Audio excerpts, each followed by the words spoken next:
Hello, friends. Welcome to the Ancient Health Podcast, where East meets West. I'm your host, Dr. Chris Motley.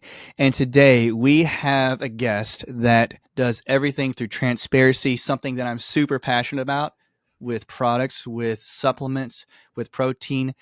Mr. Oliver Amdrup-Chamby. I hope I said it well because I love Danish, the Beautiful. Danish language. It sounds so cool, but thank you so much, Oliver, for joining us today. Well, thank you for having me on here. It's exciting to be here. Oh, it's really great. And we were catching up, guys, about life down near the Florida coast. And I could already tell that I'm going to have a good conversation with Oliver today. So I'm really impressed, and I want everybody to know this, that with how much of a stringent investigation you do with your company, Puori. So, guys, I have his products here. I use his protein. I use his omegas. And I'm very passionate about how clean a product is. And you have been one of the leaders in the Clean Label Project. Before we jump into that, because all of my listeners, they really are very passionate too about how clean something is. We're really thankful that there's people out there that are being on the forefront of this. So first, thank you. But we do want to hear about you. We want to hear about your passion, why you chose this pathway. So what made you so passionate about finding products and creating products that were so clean? I think it goes all the way back to the starting point of Puori back in like when we started to talk about, me and my co-founder and I, back in 2007. So quite some time ago. And we were like on our own health journey. I was like I started the second CrossFit, or one of the first CrossFit gyms in Europe, the first one in Denmark. It was super early in the CrossFit career. I was like a personal trainer. I loved like being involved in health and wellness. And I was on my own journey as well. And one of the things that we stumbled upon was the omega-3, omega-6 fatty acid imbalances in the Western diet.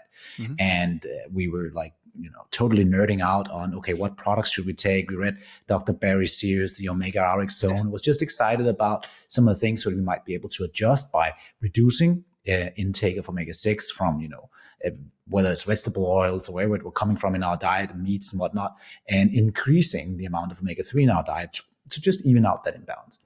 And when we went down that rabbit hole, everything was kind of giving us this great piece of advice, was like, just make sure if you start to consume something on a daily basis, like fish, it needs to be clean and pure. Because, there's heavy metals in fish. There might be dioxins in the oceans and different like environmental pollutants that you need to be aware of. Mm-hmm. And we were like these great consumers, I think, and I still see myself as a consumer to this day. Like, okay, that sounds great. That must be a data point. Uh-huh. So what clean and pure is, like the amount of heavy metals is measured in parts per billion or parts per million, depending on the dose. But, that's something I can measure. So let's go out and find the cleanest fish oil in the market when we start taking it.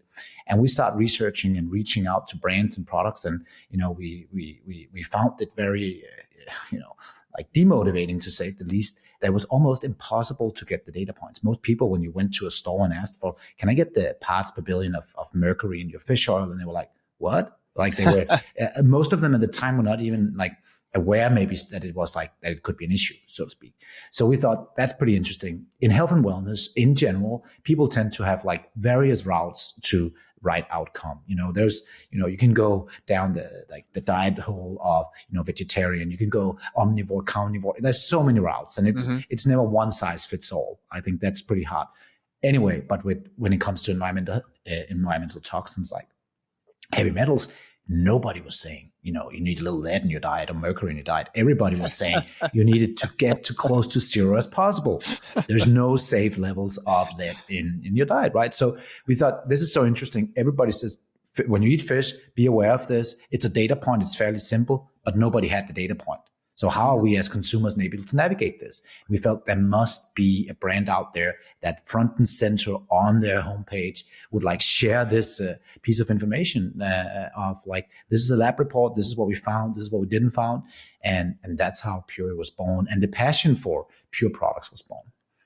I love it, because that's amazing, Oliver, because one of the things that I've noticed about your omegas, and I want everybody to really investigate and purchase it, and I'm not just saying that because I myself have always had, Oliver, gallbladder issues, and my family line has had it. And one of the things that I've always had an issue with was taking fish oils. And for some reason, when I would take a fish oil, it would make me bloat. And everybody told me in the past, like, you need to start doing fish oils. So I would always have to find a fish oil like that had some cleanliness to it. And I didn't know anything about that for the longest time. Mhm. And your product, literally, when I take it, it doesn't make me bloat. It doesn't make me feel uncomfortable. So when you couldn't find that, the research behind it, was it a tough thing to do to get that thing started, to like start going into the research and such, or finding labs that would actually look for it?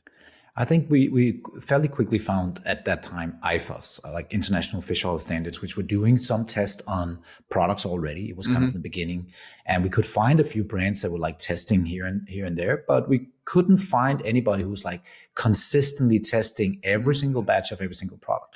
So we felt that was our opportunity. And I think with you call the term in Danish, I don't know how to translate to English, but we'll try. With blue eyes, you walk into something, you just believe that you can just like get it done. And I think that was both a strength and weakness, obviously, because it had us like think about creating a fish oil product slightly different than let's say a more mature industry was creating fish oils, and we were thinking more as the consumer. And that obviously had some impact in how we were kind of able to be part of the supply chain, and more so as we've kind of ventured into the business, but all the different steps that it takes to create a product that is that superior over time, because it really is about like virtuosity. That's what we call ourselves. Like, right. It's about doing the common uncommonly well. There's so many steps from catching the right fish to actually you have the capsule or the liquid or whatever fish oil you're consuming in hand at the end as a consumer, where it can go wrong. And how much can we minimize that process to go wrong is really what we want to do. So in fish oil, there's a lot of steps in because it's a very fragile product. But again, as Puori means pure origin, it starts with the purest origin. It starts with the best source possible that you can. So we've been spending time investigating that. Where does that come from? What does it look like? And then from there on, there's several steps, because let's be honest, like fish oil, there's no instant gratification. There's no fun about, or like no feeling of consuming a capsule, right? Like it's not like it gives you anything. It doesn't fulfill a need that you're hungry or anything. It's giving you some micronutrients, like long chain fatty acids here that you need in your diet, but it's not something you feel right away. So it gotta be as pleasant as humanly possible, and it obviously gotta deliver a result.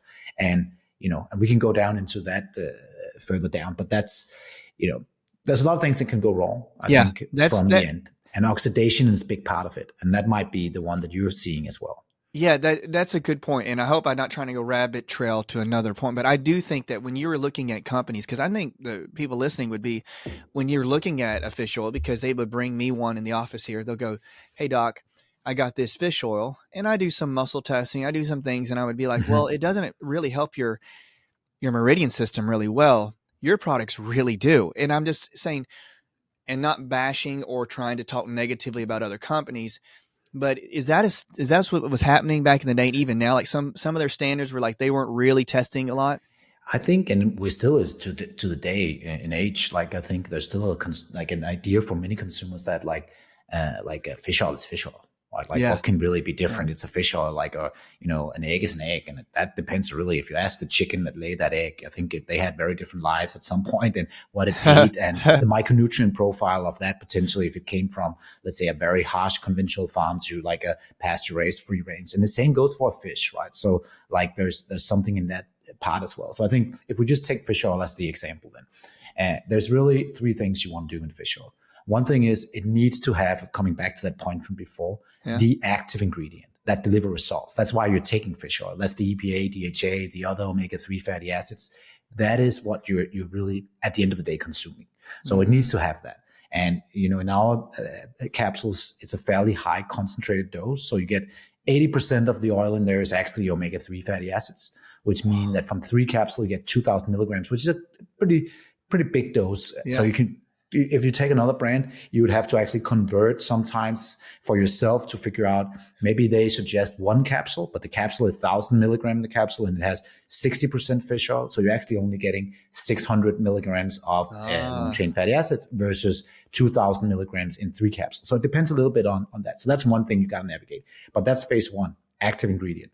The second part is the absence of environmental toxins. That was the reason we got started into this, was like, okay, if I take this day in, day out, you add it, you recommend it to others, people make it a staple in their diet that they actually do again and again and again.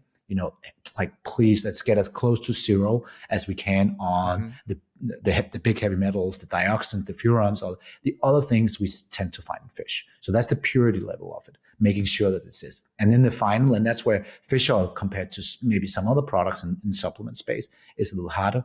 That's the oxidation. And that's the oxidation measured in what we call TOTOX, or the total oxidation in the capsule of the oil, which is a multiple of different things. But that is when you, as the end consumer, oxidation, when you buy that product, that capsule you're chewing in, that's where you want to test it. So you want to test that through a third-party laboratory, so you make sure that oxidation level is as low as possible. Because it's the same, if you are going to a nice restaurant, like having sushi, fresh fish, you would not want a super oxidized, like harsh, rotten, to say at least, fish. But that's what will, and you would taste that right away because you're consuming raw fish. But that's what can be kind of masked sometimes in fish oils. Like, you're getting a oxidized, like, so maybe not enough omega-3 at the same time, and it's very heavily oxidized. And that will give you those fishy burps that you do not get if it's super fresh. That makes a lot of sense, though, Oliver, because seriously, like, I've had times when, when I get the burps, and some people say, I don't want to take a fish oil because I'll keep burping it up. So now this is us for people who may not know, like, when you say oxidized, I've heard some people say that it's like the term like rancid, like the oils go like bad, basically. And is that a problem? Like, a lot of times now they're just taking oils that, like you said, have maybe been sitting too long, or is it just like they just have a bad source, basically? I think it's a lot of that is actually the production from, they might start with a decent fish, let's say, and it was fairly fresh in the beginning, but then, like, from how the encapsulation process, where it was stored, how long it was stored, like how it was transported and so on, that can heavily impact, the end product. And that's back to what we see in manufacturers in general, is there's some testing requirements done in production. But to be honest, like, for a lot of these products, it needs to be done at the consumer level. Wow. And that's what we have been advocating for a long time, because it's what the consumer gets that we consume. So it doesn't matter if the brand had a really fresh oil in production, because maybe then when they did the capsulation process and they did the warehousing and the fulfillment, and at the end of the day, you are ending up with something that's like 10x more oxidized compared to what they had in production. And that obviously, we should benchmark towards who's actually consuming it, right, and not towards the manufacturing side of it. So I think that's really the key. And when we look at other brands and look at IFOS, which is this international fish oil standard organization where brands submit. So it's like, you generally see the good brands there. So that's one thing. If your brand is IFOS certified, they generally care about quality. So that's one. The second thing you could go in and look at is, how much omega-3 am I getting in the dose? Because that's the active ingredient. That's what you're spending your money on, basically. Yep. And the second thing that I would look, because normally to be on IFAS, it would pass the purity standards, but the oxidation levels might vary. So if you're really into it, you can see that number. Say we're aiming for a TOTOX score around 6 on many of our products. But the IFA standards at below 19, I would say most brands is around 12 for that regard. And some, when we see from like less quality fish oils, are way higher. So, there's so much intel. Like, and I'm, again, remember, Oliver, I'm not trying to lead us. I want you to bring me back in. But when you became part of the Clean Label project, I want to talk about how you got in that. But I'm also like, because they're saying, I went to a really smart physician. He's from England, and he was telling me, this is a long time ago, Oliver, but he said, well, be careful, because most of the fish in the oceans are probably contaminated with some forms of mercury or some forms of heavy metal. And is that where the Clean Label project, where you got involved, like they were a group that just like, we can't have this anymore? Yeah. So I think Clean Label Project is a nonprofit out of US that it's doing a great job putting attention on consumer products that American is consuming, to do like, they generally go out in the category and buy like very large amount of data and throw it through labs to see is there an issue in a category. And they've looked at baby food, pet food, protein powders, like at various different things. And when we met them, it was around our protein powders. So they tested in 2018 a big category study on protein powders. In the US, like 130 brands, very representative of the category in general. And in that study, they benchmarked BPA, heavy metals, protein content, a lot of different things that you're not supposed to find in protein. And we were part of that study too. And the product, our vanilla protein, came out on top in that study as kind of the purest per amount of that. So that was like what we've been working for 10 years at the time to get to that level. We can, like with pure ingredients, we can never say we're always the purest. But that's the whole point, because we're talking natural ingredients that you're sourcing from Mother Nature in some shape or form, in most regard. And I think you can never control that 100% because there's natural occurring heavy metals in earth crust. There's various things that will vary. But when we test every single batch of every single product we do at the consumer level, like the finished product, we know our data sets, what the consumers are getting. So we will always rank in top 5 is our opinion, top 5%. That's basically what we can say now, right? In these types, because that's what we're focusing on. And if you focus on something, it tends to where you drive results as well. So that's one thing I'm really impressed with, and everybody out there listening, I'm super impressed because with your protein powder and your fish oil, again, it's complete transparency, even on the website. And so there's no, and I'm glad because even in your interviews, you'll say you're willing to get tested and willing to go through the stringent codes to see how clean your products are. So that was your goal. You're driven in getting the omegas and the protein powders. Now, one of the things people may ask, and we know like you're an expert at it, but some people may even ask, like you're talking about brain health. And I want us just to talk about, like, with fish oils, omegas, why are they important for brain health? Yes, I think I say this always, we're regulated in Denmark, which is very different from being regulated in the US as a brand. That means that there's very little I can say on claims in terms of what that. So we're very, like, we can say it's good for your eyes, your brain, and your heart, but that's pretty much it. Like it maintains like normal function. And I say normally normal function, those are pretty, let's call them brain, heart, and like it's fairly important features of your body, right? So it's fairly important parts. Anyway, so what does normal function mean? There's a lot of different things, and I'm sure, like as yourself, doctors, experts around can talk a lot more of what they see. But what we generally tend to see is when you have a lot of studies pointing in one direction, like in positive direction of your brain just performs better when you have omega-3 in your diet, right? Versus not having it. So I think when you see all of these positive studies pointing in one direction, yes, there's always studies pointing in the other direction based on how you're seeing it. Like when the amount of macro evidence and the quality of the studies is high, it's something that I would really consider. And then we look in at it and look at it on an individual basis. What does your own intake of omega-3 look like? I think that's really critical because I think most of what we can see in literature from very respective organizations around is like 2 to 4 grams of omega-3s a day is what is an optimal dose for many people. Obviously varying on size and so on. And you can probably, add more to that and nuance to that than I can. But I think when you're looking at that, it depends a lot of what are you consuming. Do you consume like the fatty fish on a regular basis? And I'm not talking like once a week. You probably need to do it more to get those doses right. Like the mackerel, the sardines, the anchovies, the salmon, like, those like heavier in omega-3 fatty acids fish. So I think, you can come back a little bit on tying the loop, but I think like maintaining proper function of your brain is critical. It is.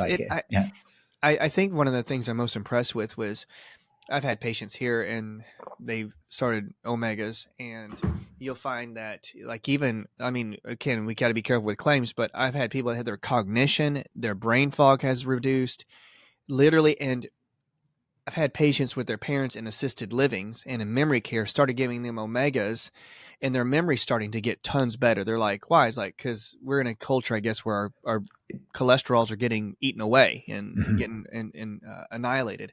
So That's one of the biggest things I love to see. Even like my mom, for instance, started doing the omegas, and her eyesight is getting better. Like literally, Oliver, this is great. Yeah, So yeah. this is amazing research that you're doing. Those are the stories we're getting too, right? When we get a lot from our consumers coming in and say, even they've been taking other products in the past, now they started adding out, and they actually see other benefits coming along that they didn't see before. And again, potency, that's probably when you get a larger dose, Yep. there's something to that. And freshness, because I sincerely believe that the more oxidized it is, the less beneficial that fish oil will be for you. So if you have a product that delivers almost twice the amount of, let's say, omega-3 as most other products out there when you're consuming it, and it's maybe 3 or 4 or 5 times fresher, you're getting a really like a different experience over time with that quality of fish oil. Oh, It's for the same reason I would give it to my kids, myself, my wife. I use myself as example. We've been playing with my blood work a lot as well for various different, just measuring like data points on what does it look like. I've had concussions where I've been recommended by doctors as well to like increase my intake again of things like that. Yeah. So I think it's hard to run around like the heavy evidence of how beneficial it is for human health and an optimal performance to get adequate amount of omega-3 in your diet, which is so freaking hard actually through food. Like it really, really is. That is a huge point, Oliver, because I mean, literally when I was a kid, like kids would make fun of me. Truly, when I was a kid, I lived out in the Midwest, and my mom's Korean, so we would take dried anchovies, right, and dried sardines, and we had it part of our diet. Like we would eat dried ones, and my mom was always like, "It's good for your eyes." So I was used to eating tons of fish, even in soups and broth and such. And one of the things like I've seen too is like patients with their joint pain. Like I'm so surprised when we increase omegas in patients and your products, like my joints have felt better, and I'm just so surprised. So I think like, does it coat the joints too? I mean, I guess it's just an anti-inflammatory in some way as well. I think that's where you want to point the focus without me kind of again recommending it. Yeah, I got it. But I think that's like what we've seen with that. You know, if your body has too little omega-3 and too much omega-6, you're in a pro-inflammatory state the entire time. So if you start increasing your omega-3 levels quite significantly when you're at that, and if you're doing something smart about like maybe reducing your omega-6, you have a powerful anti-inflammatory in that balance, right? So I think a lot of stuff can be avoided by, again, tweaking up your nutrition and food, right? This is great. Great combo. I mean, now I'm not trying to switch gears. We can always go back to the fish oils because I think it's so important. In my opinion, I'm saying this like for eyes, for brain, for health of like your joints. But your protein is very impressive. And I don't just say that. It literally too. I've had times where I've had so much yeast in my digestion when I was a kid. Now, anytime I did any type of protein, especially like anything like with whey or casein, anything like that, my stomach would get a little bloated. But your protein is very clean because I don't have any of those feelings, like even in my itchiness or anything of that sort of my body. Could you talk us through like the protein that you guys source and what makes it so special? Yes, and I can. And I can just also say, before I jump into that, just touching on the Clean Label Project will tie me into it because this is so recent. Clean Label Project just came out like with the 2024-25 study of protein powders. Yeah. And they tested 83% of America's best-selling protein powders. This is like, it's not just a one brand over here and a few brands there. It's like 83% of what is accessible for Americans, right? Which is like 160 different products that they went through. 47% of these products would be above Proposition 65 standards set for heavy metals. Whoa. 47%. That's like flipping a coin if you're getting and that's the dose. Like if you're taking one scoop of the recommended dose of the product, that is like flipping a coin almost of you're getting too much, and it was especially lead in your smoothie in the morning. And I think here it is so extremely extraordinary critical because people are buying protein powders because they think they want to do something healthy to themselves.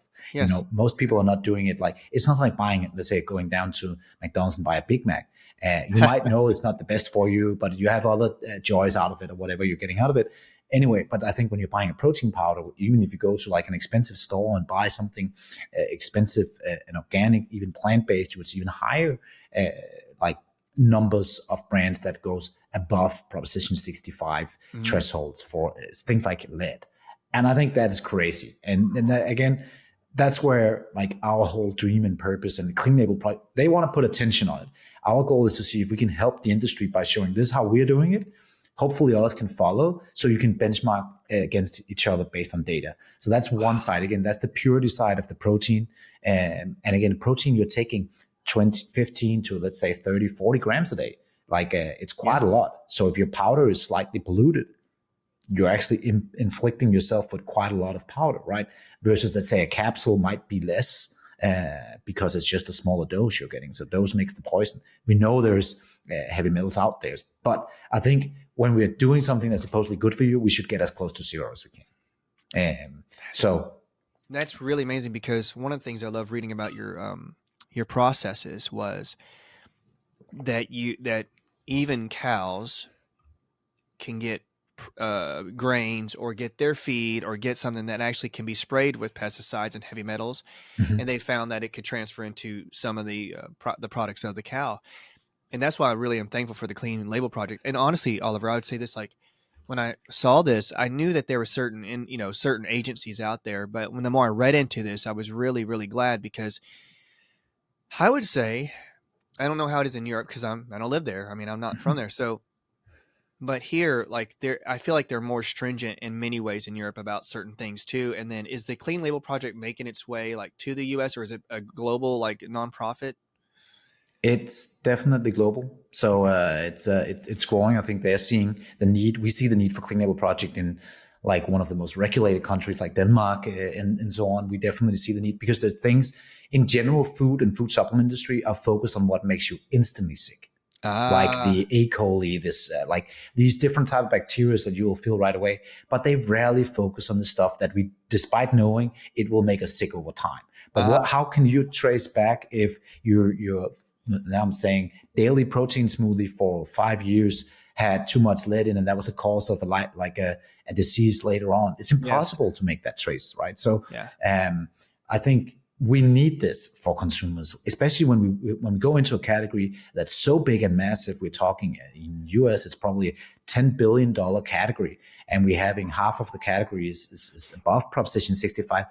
That might be a strict standard. It's still the standard we follow. And we think, again, since we know there's no safe level of these heavy metals, like, we want to, at least when we're doing something good for ourselves, go as close to zero as we can.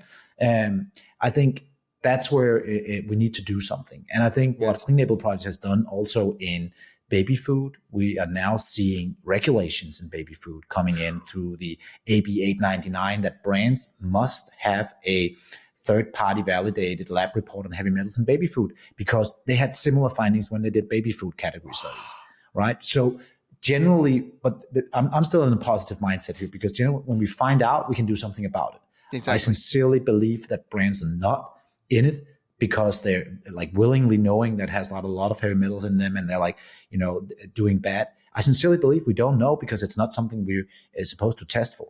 So that's why first we got to map it. Then we got to like figure out how it enters into this product, and then we got to fix it. And with transparency and consumer trust, we can get there. And it's data points. So it's not like the brand that has the biggest marketing budget will win, right? It's eventually just like measuring up against the data point. So I really I love them for what they're doing in that, and there's a lot of other good institutions pushing in that direction, like the EWG. And I think that's where the difference maybe between Europe and US is more on the chemical side, and less the heavy metal / natural occurring. They're not coming naturally into the products. Unfortunately, it probably comes, like heavy metals probably comes from, industrial agriculture, like mining and so on. There's many reasons for why we'll enter into our food chain. But I think the man-made entries into our food chain, at least Europe is a little bit more strict there. We got to do more on the pesticides, the chemicals in general, before they kind of are allowed to enter. And I think we should look for that. So on the other hand, Proposition 65 in California is much more, ahead than Europe is on heavy metal regulation. And again, people think that because maybe it's organic, it's free from heavy metals. Organic is great for the pesticides side of it, right? That's what I would pick. But even in this category study, we saw that organic products had more heavy metals in them generally than the conventional. So it doesn't protect you on that side. And that's where this Clean Label Project and others, the products in risk of contamination should have some kind of quality assurance, third-party quality insurance, if we know there's a risk of contamination. That, Yeah. wow, that is so. That was one of my next questions was, and you've already answered it, but like the organic piece, what it's not the same. I mean, like you could say it does help us with no pesticides, but there still could be heavy metals within them. So if a person gets organic, like a protein powders, like not bashing anybody, and I love it that you're positive, you're light filled. It's like, but we have to be really look at the data to find out, right? Because organic doesn't mean it's always organic or the best for you. No, unfortunately. So I think that's where, again, finished product testing is the future. And again, we've seen it now. I'm so excited because we're seeing this coming to baby food, meaning it's doable for the brands. Every brand has to follow that if they want to sell in California and US, right? So it's like, it's possible. And I think when we have a category where 47% is polluted, according to Proposition 65 in California, then we need to do something about it. And I think that will happen. So I'm positive that we'll move in that direction. But again, back to your protein, that's one part of it. Like that's the purity part. Again, obviously, when you're consuming a protein powder, you're doing it to increase your intake of protein, and you do that for like I would say there's so many reasons for doing that. Either we're getting too little through our diet, like our body's functions need protein, right, to consume, and maybe we have like a dietary preference that makes it harder to get protein. Philosophical. There can be various reasons why you would add a protein powder, right? So. And so I can come a little bit back to like the Puori protein and how we try to do that, because it's also something we played with for a long time. And you mentioned, so on paper, like if you look at the back, it's not organic. It's a whey protein powder, vanilla, but there's not an organic. But because we third-party test the end result against pesticides, glyphosate and whatnot, it's technically organic because the cows were, actually grass-fed and pasture-raised. Like, so they were actually out there and on that regard. But on top of that, we have the heavy metal side of it, which the organic certification will not have, because you can see exactly how many parts per billion of lead did you find in the serving and so on. So I think for that regard, like it's again about finding, we could use several different, sources of whey, where it comes from. Like it could be from this farm over here. It could be a farm in Denmark. It could be US. It could be Canada. We've used a little bit from various places. We test the raw ingredient before we play with it. And then we test the finished product in the end, so the consumer know what they're getting. And I think that that gives us that certainty at the end of the day that, we have a high quality product, right? In terms of purity standards and protein content.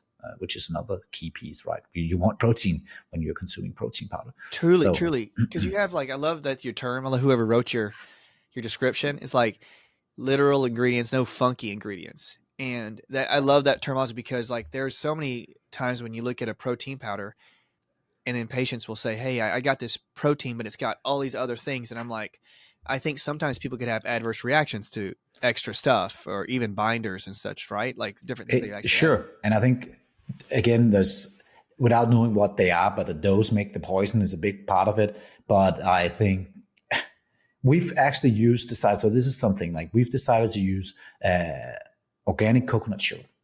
Yeah. So we use 3 grams in a serving, which is, when you think about it in the grand scheme of carbohydrate during your day, it's pretty little. But many people would say, I'm trying to not get the carbohydrates out of my protein powder because it's a protein powder. But we'd say, but then most brands would use quite a lot of like monk fruit or stevia or even artificial sweeteners or other type of sweeteners, some sweeteners that are not yet allowed in Europe as well. So we've seen when we use natural ingredients like an organic coconut sugar that has fairly low glycemic index compared to some of other sugars, but also has a great flavor component to it. We can get the vanilla flavor, which comes from real Madagascar vanilla, and there's vanilla seeds in it, actually chopped vanilla seeds. When you pair that with a little bit of real natural sugar like that, which is the equivalent of a fifth of a banana or less than a date, so it's like that little in the serving. It tastes like burnt vanilla, almost like a creme brulee. You get and burned in a positive way, but it gets that rounding, flavorful component, even with water. And we feel that's so much more natural when you're consuming it on a daily basis that we would prefer that over, let's say, heavier sweetened with a monk fruit or something where we can get carbs down And I get if people have that wish. I try to put it into the big picture of the day. So if you're consuming a lot of foods, just like if you had an apple afterwards, just like avoid eating the last bite of the apple, and you can have our protein powder almost like yes. if that's the case. So again, coming back to natural ingredients, real ingredients, we do use natural flavor, and I think natural flavor is something that is different from US to Europe, because natural flavors coming from Europe has to come from natural origin. So there's no alteration. There's no like the natural flavor umbrella in US has become a little bit of an umbrella of a lot of different things that you don't really know what's in there. So that's a different component for sure to it. That's a very key point to me too, because when I was reading it and I read your research, and I was like, that was one of the things I really was impressed with, because now they'll say like in the US, like, oh, there's natural flavor, you never know, but I was like, it's stringent in different areas. And so like, for instance, like there's one product I used to get over in Britain, I had to get, it was a B vitamin. And I had noticed that it always worked well for me. And I was like, man, I don't know why, but and my dad, Oliver, is the most sensitive guy to give you anything. And so we get a couple things from Europe, and they were very strict about stuff.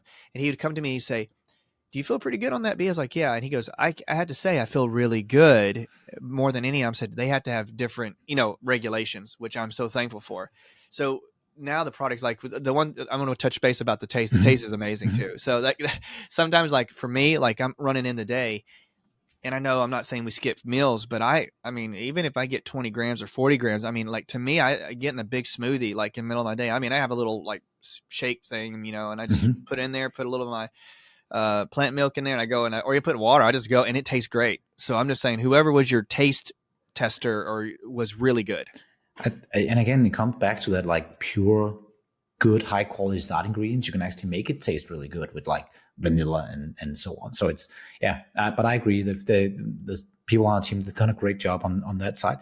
And again, taste is different. We also get that, but we highly encourage people to try it out. And vanilla is easy to work with. I do want to touch on, I think, cacao as well. Yeah, I was going to ask you about chocolate. Yeah. I think it's a topic that always comes up, and it's been one of the harder things that we've played with, because cacao as a bean, as an ingredient by itself is it's a nutritional powerhouse. It's a good thing, right? Like it's by itself, like these super, like let's say chocolate, heavy sweetened. That's not where, but like the real cacao bean is really. It's really good, and we've been playing with that, and we do have a chocolate protein powder, but we tend to see cacao beans are fairly polluted, especially when it comes to cadmium and lead. And I think you've also seen several chocolate studies in the US as well, on like chocolate bars and different chocolate here, where we're seeing, unfortunately, very high numbers of heavy metals in these chocolate bars. And we are seeing the same from our cacao farmers that we've been testing, like organic cacao farmers, high quality cacao farmers from various areas. And we're seeing the same. So we've had to actually implement like another set of testing of our cacao beans before we can actually enter them, because not even from the same area, the same place, we can be certain that it will always be at the standards we want. So we can be below Proposition 65, meaning that with cacao, you will always get a trace of heavy metal, but you want to keep that trace like so below that you can consume this on a day in and day basis without getting above Proposition 65 or that standard set for safety. Wow. And I it's possible, but it's been a hassle. That's to say the least. So I think giving consumers a little bit of feedback or a little bit of guidance without having very sophisticated tools yet to give people good recommendations on what cacao bean should I take, what protein powder should I take, when they don't have a lab report, like a third-party testing lab report, where they can actually see you need to switch between products. Unfortunately, that's how sophisticated we can get at the point, because you don't actually really know what you're getting unless they provide that data point for you. Which is like, when we think of how far we've come with like technology and so on, that we like, that's the best we can do for something we know that's bad for us. It's like, hey, my best recommendation for you is, buy a different product so you don't get the exact same every time, because they might be polluted, but nobody knows. Let's see. It's like more than flipping a coin. But it also means that if you're into it and you don't have the data, like the vanilla flavor tend to do better on the purity side. So vanilla flavor versus cacao, even though there's good stuff in cacao, and I would love to be able to use that more regularly, right? So Now, that's a Yeah. really big point because sometimes I know that people could have like genetic variants that makes them not consume chocolate, but I think that's a huge thing because I did not know like they were so high in lead and cadmium, but I think that it's really important because some people do have reactions to chocolate. And I'm so glad that you've taken the initiative to do that because uh, like my mom is truly is like one of the best testers that she doesn't even know it. She's this little Korean lady and Oliver, like I'll give her something. I give her your protein. She drinks. It's good. Okay. Mhm. Sometimes I'll have like a protein, like a colleague will say, "We'll try this." Maybe she wants to change the flavor. Sure. And it's true. Like I'll give her chocolate. And a lot of times she goes, "No, I don't want that. I don't want it." Like, and she just naturally doesn't know. And it's not, they just test to be good, but I didn't know that they were so high in metals. And I think it's a lot of people are, it's good for them to know because most of the world's chocolate, if it's already with metals, I didn't know this, Oliver, this was really crazy that I was learning about, like anxiety. Mhm. And I know people talk about GABA and they were talking in this one gene where it says it takes lead and lead can stop your glutamate, your excitatory Mhm. juice from turning into GABA. And you have a lot of people eating chocolate literally to like try to like calm down magnesium, but I've had people that said no, I get amped up, and I was like, why? Mhm. That may be something there. So I went down a rabbit hole, Oliver. This is Sure. great, I but like it. Yeah. this is really good. And I know, like, I'm so thankful because I'm really cautious about time because you're a busy man. But one of the questions I got, like me and my producer wanting to ask you too, it's like when we talk about clean food and clean products, um, you practice it in your business, and I think that it's one of the biggest things that I'm so attracted to. Are there certain foods that maybe this is too general to ask? It's like that you would say that you yourself think is a requirement, like with your daily diet. Like I know it's a very general question, but are there certain foods that you think are really good that's been shown on testing? Like you need to eat more beef or need eggs. Are there anything that you think that's really needed? I think we look at general consumption of like macro data of populations that people tend to get, like there's the big ones, like they tend to get too little magnesium, they tend to get a little too less omega-3, they often don't get enough protein, they get hard time getting B vitamin out of their diet. So I try to eat nutrition dense foods. That's what I Yeah. would aim for first. Like how dense can I get them? And I say that the supplement is a supplement to your diet. So I would like try to get vast majority from like green leafy vegetables, from they just eat the colors of a rainbow of different things Yeah. that are like, so I get different types of like antioxidants and so on. Like, but I think there's several things that just hard to add enough of from the diet. Yeah. I'm pretty focused on getting enough protein myself as well, and also for my kids because I see. Maybe if that's what I would touch on, I'm like, because I see the world around them is Yeah. focused on like carbs.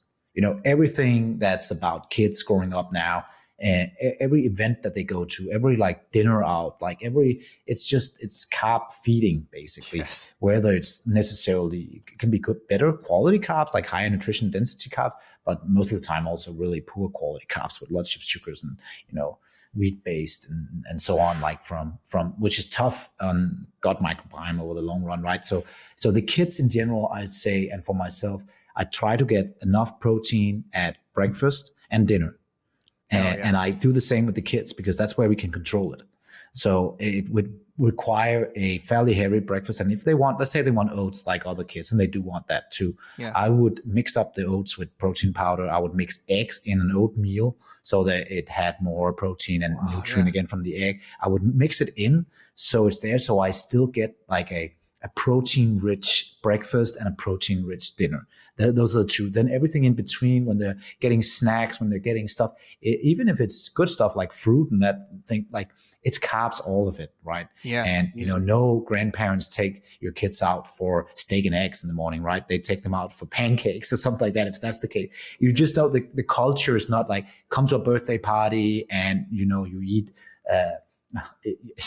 It's a protein rich meal. That's rare. It's more like in Denmark it would be like big cakes and buns with different stuff. So and that's okay too. And that's why I just like, if I can control the other environment, high quality, high nutrition dense food like heavy like green leaf vegetables and colors of rainbow, and then some good quality proteins from regenerative or pasture raised or fish or whatever farmed animals or fish, or like that's what I would try to get Yeah. in, eggs and so on, because the other stuff they will get. That's my opinion, at least when That's you can look at only it. control so much. Like Exactly. I have my nephew, and he's a young guy, and I love the kid, and I have to give him like extra stuff, and I'm like, well, he's gonna get the sugar somewhere else, and that's a For great sure. philosophy. And I'm just really thankful because this is a great conversation, and then with your company, you have transparency, you're moving forward. Where do you see it going? Like, are you guys going to just focus solely, which is beautiful, on the protein and the omegas, or do you guys see yourselves moving in any directions in the future? We have a little selection of products in our portfolio, from like creatine and the magnesium and so on. But I think where we make the most impact is in these higher risk of contamination. That's where we can do a difference in the category or the subcategory of the supplement industry. And then in like if there's a virtuosity approach to it, like is this something we can like really do so well that the end product for the end consumer, which in my opinion is that's what it's all about. Like Yep. how high quality can you get to your end user? I think as long as we can do that, we can do various things. And I love big ideas and wonder invention. I see, I think I don't even know what chocolate bar to buy. I don't know what rice I should buy. I don't know like, there's so many other food. What are my sweet potatoes? Why are they not like I don't know what's in them. I know there's issues in them, but I don't know what I'm getting. So I'm still just using my rotation concept, right? And not sticking on one solid, like source of high risk of contaminated ingredients like rice or the sweet potato or, dark chocolate. So I would love to go in other routes or have other brands going that route. And I think like what we will continue to do is just, show that it's possible to set the standard, measure that standard, like continuously, and then, have other brands follow along. And then eventually consumers, we can see that consumers are voting with their dollars. Like when they see, wow, I don't want protein powder in like with lead in my smoothie in the morning. So we see people start to transition over, and that will again make the wheels go in the right direction, because we are driven by, like businesses are driven by the dollars that are coming in. So if we can get that going, like in baby food, like our dream is to help improve food safety on those type of products, and just do a really good job of the stuff we're consuming ourselves on a daily basis. I know you're passionate about it, and I'm just very happy because you can see it in your business, and I hope like with your companies and that you see it, like, because I really wish when I was a kid, Oliver, like here that I had companies. Literally, I was like, how strong would my body be? Even more like clean creatine. You should see me, Oliver. I'm like a beanpole, but like I got an Asian mom, and I've got like an Irish Scotch dad, and he's a tall guy. I mean, and so you go, man, if I'd had more muscle building or had cleaner food, I really believe that. Like I know I'd have gotten stronger. And like my nephew, I'm loading him up. I'm like, you take this, because you're not going to get in your daily diet. So thankful for this. And I do like to ask things like,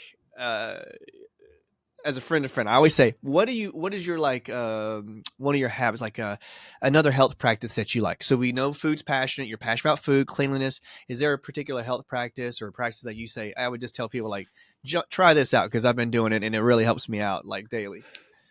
I think like there's a lot of different routes we could go, but I think the route of being reflective and appreciative, and journaling and going a little inwards as well in this crazy noisy world that we have, like when we live in, and when we live in cities and so on, and not necessarily out in nature as much. I think like doing those reflection, making sure you know what you like, setting goals for yourself so you always move forward, but also do appreciate the journey, because it's about the journey. It's not about the end results, right? Yeah. I think that's a big component, and that will propel other health forward, like other health hacks forward. Whether if you're dreaming to, like myself, I've always been skinny too. I need to work really hard to keep up muscle mass, right? Like compared to others. So I know that journey of like, I need to hit my protein goals. I need to that. But if I journal about that at night as well, in my health, like, how far did I get? I got to X grams okay. I'm a little bit more motivated next day. And then I have my appreciation underneath that, like, okay, really make sure that we enjoy this like beautiful day, getting to meet great people around the world, but even be able to do that on a Zoom call or something like this, it's amazing. So just yeah, Yeah, I think reflection and that's gratitude. I mean, yeah. I need to practice it. I don't just say that lightly. I love to ask this, like, what's your favorite music? Oh, this is a good joke in the Puri team because we just came home from Expo West, which is this big natural products I've fair heard in of it. Yeah, Los yeah. Angeles, right? It's crazy, and it's like it's just amazing. And when we go out for dinner as a team afterwards, and we are like we normally switch Spotify playlist, right? Listen, and when they get to my list, I can't like when I get to steer the music. We talk. Is it a little? Is it I hate I don't have the right word. It's not psychotic, but it's crazy. So the word for like, they can't put me in a box. And like Yeah. some weird piece of like classical music, crazy piece of hard rap, hard rock, and maybe something EDM mixed in between. Like I feel music has so many different sides of it. So I'm a little schizophrenic maybe in my music, Yeah. like because I don't have a single off. I do have something I do more of if I work out or if I drive or when I read or reflect in the morning. It's a different type of music, obviously, but Yeah.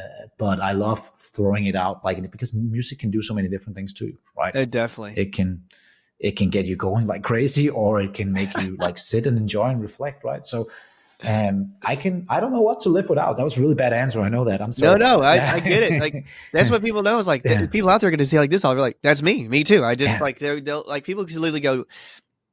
One of my best friends goes, I really don't have a favorite type of music. I literally just sort of I go with the flow in certain ways, and so I listen to this here, and he'll be like listen to bluegrass. He's listening to rap. He like brought me the other day like Russian rap, and I was like, It's like, wow. I was Yeah. like, what? Like Yeah.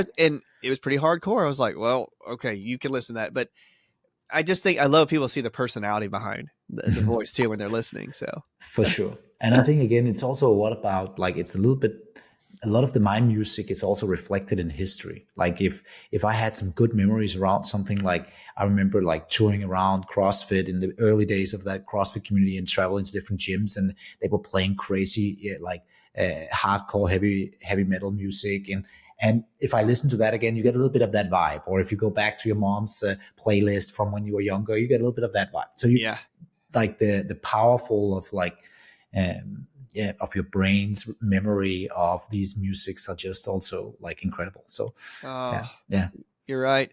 Music can heal, music can excite. So yeah. man, all this has been great.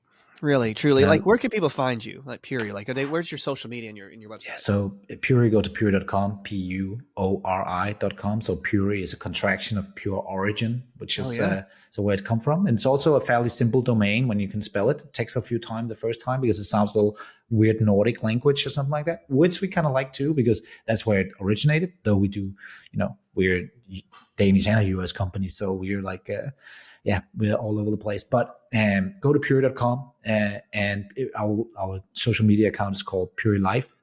I also have a personal account called Oliver Amdrup on Instagram, so you can just tag along and take what you like and get inspired by what you do and don't with the others, and that's how we'll continue to move forward. Oh man, this has been good. I mean, Oliver, we got to stay in touch. Seriously, like guys, he's so generous. Their company has created a discount for us. So you go to Puori.com/Dr. Motley, all caps.